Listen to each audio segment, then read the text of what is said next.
Merci beaucoup, Chérif Diop. Nous allons dérouler avec l'invité de la rédaction. Ce soir, nous recevons Cheikh Ahmed Tidiane Sarr, qui est membre du directoire du Parti de l'Unité et du Rassemblement, un parti qui est secoué par un malaise, on peut le dire ainsi, au lendemain du congrès ordinaire organisé ce samedi.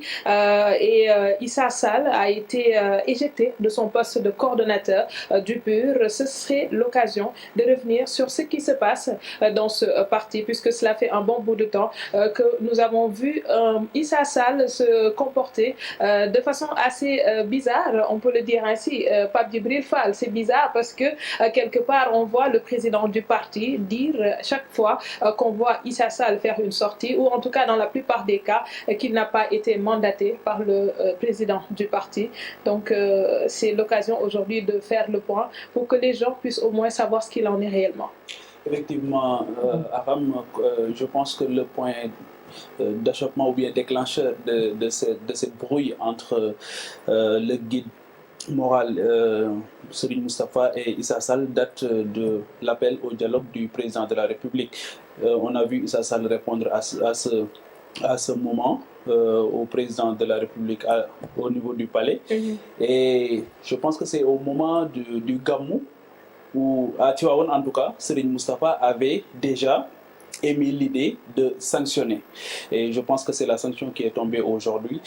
Maintenant, est-ce que le fait de répondre au dialogue, le fait de répondre au président Macky Sall a été l'élément déclencheur ou bien le motif de cette éviction? Merci Aram, merci Pape Djibi. Je remercie la TFM et je profite de l'occasion pour saluer les téléspectatrices et les téléspectateurs qui nous suivent. Je voudrais aussi profiter de l'occasion pour adresser mes vives félicitations au président du parti suite à ce congrès qui a été organisé de la manière la plus réussie possible. Pour revenir à votre question, je dirais que le PUR est un parti politique légalement constitué, créé en 1998. Le premier congrès du PUR a été organisé en 2000 à l'Université du Sahel. C'est à l'issue de ce congrès que Serigne Moustapha Sy a été désigné comme président du PUR. M. Khalifa Diouf, secrétaire général, et M. Issa Sall, coordonnateur. Ce parti est resté pratiquement en hibernation pendant 17 ans.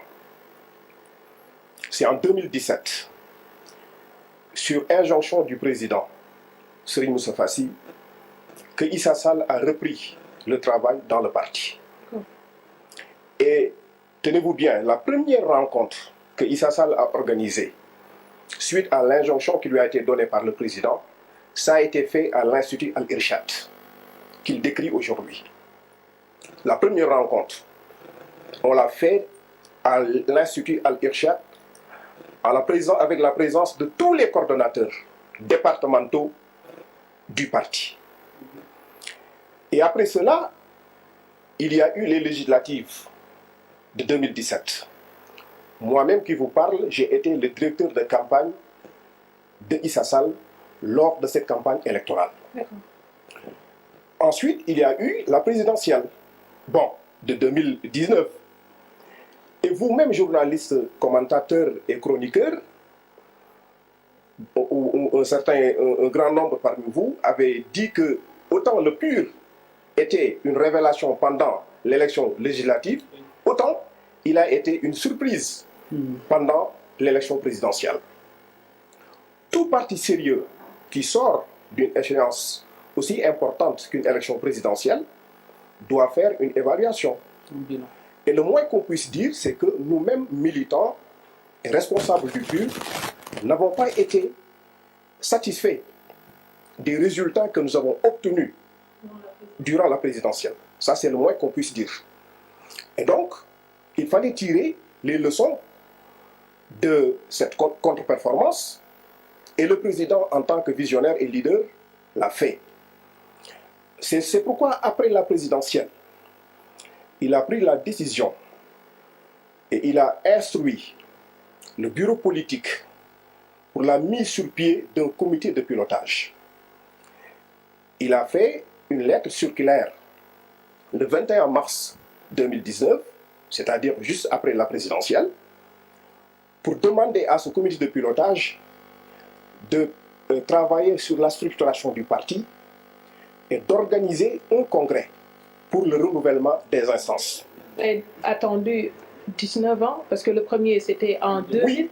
19 ans après pour tenir un congrès, prendre des mesures par rapport à la présidentielle, puisque vous dites que le président avait senti le besoin de prendre une décision par rapport à l'avenir du parti. Voilà. Mais Issa Sall, quoi qu'on puisse dire, il a eu des résultats qui ont été assez satisfaisants pour, pour les législatives de 2017. Et pourquoi il n'y a pas eu cette avoir attendu tout ce temps-là? Les législatives?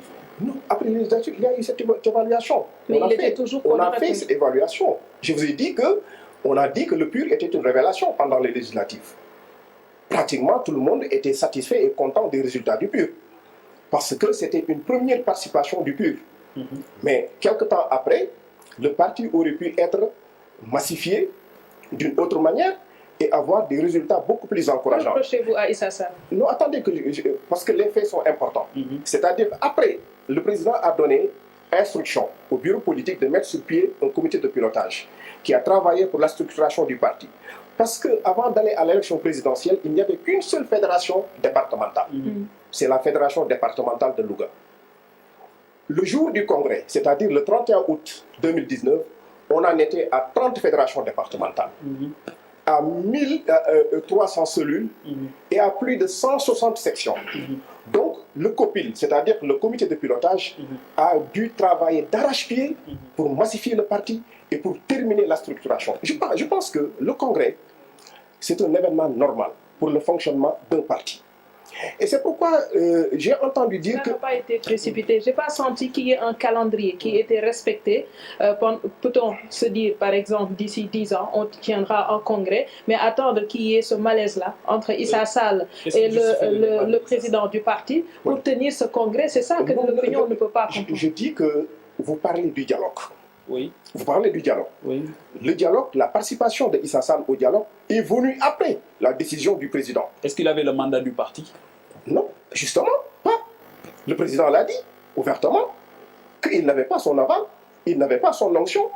Issa Sall n'a pas consulté la base du parti, ni les instances du parti pour aller à ce dialogue. Je pense que aussi, quelque part... Et comment est-ce que vous justifiez aujourd'hui cette défiance-là, entre guillemets, de Issa Sall vis-à-vis du parti? Mais cette défiance-là est derrière nous. Parce que le PUR... Et comment est-ce que vous l'expliquez, vous? Qu'est-ce qui a été les raisons pour lesquelles il a décidé d'aller de façon... Ça, moi, je ne saurais le dire, parce qu'il faut poser peut-être cette question au professeur Issa Sall. Moi, ce que je sais, c'est que le PUR a suivi l'injonction du président, parce que un parti, c'est quoi? C'est la base. C'est la base. Je vous ai dit que tous les secrétaires généraux de fédération ont participé à ce congrès. Tous les secrétaires généraux de section ont participé à ce congrès. Tous les présidents de commission également ont participé à ce congrès. Et je dois dire, j'ai entendu quelqu'un dire... Excepté Issa Sall, qui est actuellement le secrétaire général de la section de Tataguine. Alors, j'ai entendu quelqu'un dire tout à l'heure qu'il n'y a pas de démocratie au PUR. Je dis que... Oui, Maman Diong, votre analyse, mais je dis que c'est totalement faux. Le congrès s'est déroulé d'une manière démocratique. Des textes, de nouveaux textes ont été adoptés. Des statuts et un règlement intérieur. Des modifications ont été apportées. Et ces textes-là ont été adoptés, excepté 3 abstentions. Pourquoi il y a abstention? Parce qu'il y a débat. Parce que lorsqu'on a présenté les textes, il y a après un débat démocratique ouvert où la liberté d'expression a été garantie pour tous les congressistes. Les postes aussi qui étaient soumis au vote l'ont été de manière démocratique. Les choix ont été transparents et démocratiques. Il y a eu un débat contradictoire lors de ce congrès. Donc c'est pourquoi je rejette l'idée selon laquelle il n'y a pas de démocratie au PUR. C'est tout à fait faux. Et qui a été sanctionné en fait? C'est-à-dire, est-ce que c'est le candidat Issa Sall, candidat à la présidentielle? Ou bien, est-ce qu'aujourd'hui, le fait de l'avoir enlevé à la tête du PUR aujourd'hui pourrait induire le fait qu'il perde aujourd'hui son mandat à l'Assemblée nationale? Non, on n'en est pas encore là. Parce que jusqu'au moment où je vous parle, M. Issa Sall est membre du PUR. Il est le secrétaire général de la section de Tataguine. Il n'a pas présenté une lettre de démission il n'a pas non plus été exclu des instances du parti. Donc, il reste encore un membre du parti. Un simple militant. Un militant et un secrétaire général de section, la section de Tataguine. Alors, on voit un Issa Sall qui, à travers ce qu'on a lu dans la presse, dit ne pas prendre acte de la décision qui a été retenue lors de ce congrès-là. Il se considère toujours comme étant le coordonnateur du parti. Que lui répondez-vous? Mais il est libre de le dire. Mais je vous ai dit tout à l'heure que la légitimité, ça vient de la base. C'est la base du parti qui donne la légitimité. Et la base du parti s'est réunie. Tous les dirigeants, c'est-à-dire les secrétaires généraux désignés par la base, ont unanimement voté pour l'adoption des textes, ont renouvelé leur confiance au président, qui a nommé un directoire. Les autres postes qui étaient soumis au vote aussi, les gens ont choisi de manière libre et démocratique. Donc cette page-là est tournée. Je pense que le PUR s'oriente maintenant vers des perspectives. Comment faire pour dérouler les orientations du président qu'il donne au directoire, qui va décliner ça en feuille de route. Un secrétaire général chargé à la vie politique et deux autres membres du directoire. Est-ce que ce modèle-là pourra avoir le résultat escompté? Parce que au moins, Issa Sall était là, vous aviez eu à avoir une perception assez positive de l'opinion durant les élections qui sont passées, surtout pour les législatives. Mais aujourd'hui, vous changez du tout au tout. Oui, on change, mais c'est dans le but d'alléger et dans le but d'être beaucoup plus efficace. Il y a un président qui définit les grandes orientations, un directoire qui décline les orientations du président en feuille de route pour donner ça au coordonnateur, parce qu'il y a toujours un coordonnateur. Il y a toujours un coordonnateur national et un coordonnateur national adjoint. Il y a aussi les présidents ou bien les responsables de commission. Il y a au moins 12 commissions et des mouvements. Donc, je pense que, au contraire, le PUR est allégé et le PUR sera beaucoup plus efficace avec ces changements-là. Vous avez parlé d'une sanction qui a été prise au lendemain de la présidentielle. Moi, j'en reviens à l'affaire Khalifa Sall. On a vu que votre président de parti ne s'est pas caché de son soutien à l'endroit de l'ancien maire de Dakar. Issa Sall n'était pas vraiment assez clair sur ce point-là. Est-ce que leur différend pourrait venir de l'affaire Khalifa Sall? Bon, je ne le pense pas.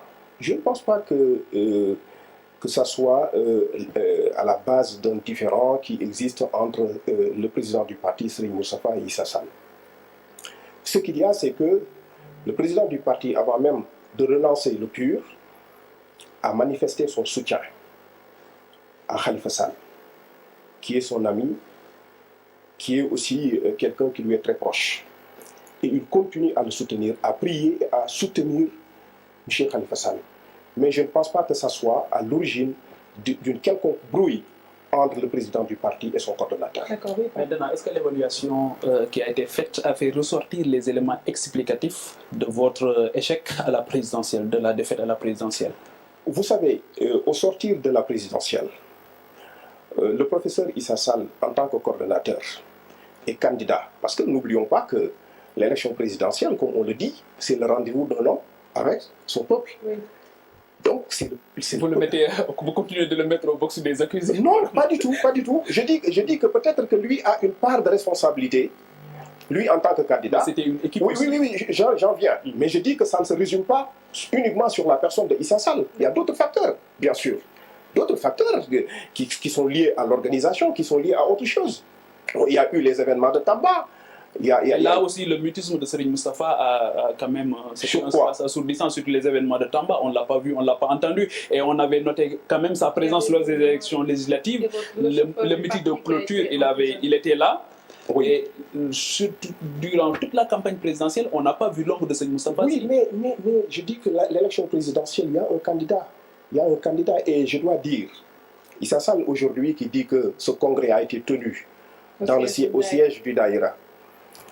Il doit se rappeler que l'onction que le président du parti a donné pour que le congrès d'investiture se tienne, l'onction lui a été donnée dans ce même édifice qu'il décrit aujourd'hui. Donc c'est une décision unilatérale de Serigne Moustapha Sy de tenir le congrès au... Non, pas du tout. Je vous ai dit que c'est la base du parti et le bureau politique sortant qui ont donné carte blanche au président de convoquer les instances du parti pour un congrès de renouvellement. C'est aussi simple que ça. Vous récusez la présence de Issa Sall au dialogue national. On aimerait aujourd'hui connaître la position du PUR par rapport à ce dialogue. Et également, bien entendu, puisque c'est dans l'actualité, le dossier sur le fer de la Falémé, là également, on aimerait avoir vous savez, les questions nationales, les questions d'intérêt national intéressent le PUR. J'ai oublié même de mentionner qu'avec ce congrès, il y a de nouvelles commissions qui ont été apportées dans le dispositif du parti. Une commission qui se charge de l'amélioration des conditions de vie des détenus. Une commission qui se charge d'aider les enfants de la rue. Une commission aussi qui se charge de porter assistance aux personnes à mobilité réduite. Je ne voudrais pas qu'on limite l'organisation de ce congrès à une quelconque exclusion pour Issa Sall. Allez-vous répondre maintenant, à l'appel au dialogue? Pour le dialogue, je pense que dans une démocratie, il faut nécessairement qu'il y ait concertation de temps en temps entre le pouvoir et l'opposition. On vient de mettre sur pied un directoire. Le président du parti va réorienter le parti, va donner une nouvelle feuille de route, mais on attend. Il n'est pas juste que vous soyez sur la table des négociations pour le dialogue national. Pour l'instant, il est encore prématuré pour nous de nous prononcer sur cette question-là. Il va falloir attendre que le directoire se réunisse avec le président pour voir quelle direction donner à ce parti. Et l'affaire Tossiali? Toutes ces questions nationales, que ce soit le pétrole, les contrats pétroliers, le fer du Falémé et autres là, vous nous entendrez les jours à venir sur tout cela. Très bien, merci beaucoup à Monsieur Cheikh Ahmed Tidiane Sarr, membre du directoire du PUR. Merci également à Pape Djibril Fall. Merci à vous qui nous suivez de partout. Vous pouvez également suivre Soir d'Info sur Facebook et sur Twitter via le hashtag Soir d'Info. Et c'est comme vous le voyez tous les soirs, les points saillants de l'actualité ou revenir sur des sujets qui interpellent la société. Ce sera du lundi au vendredi comme nous le faisons tous les jours à partir de 19h et nous en avons jusqu'à 20h45. Merci à l'équipe technique et mention spéciale à Chérif Dia. Excellente soirée en compagnie des programmes de la télévision Futur Média.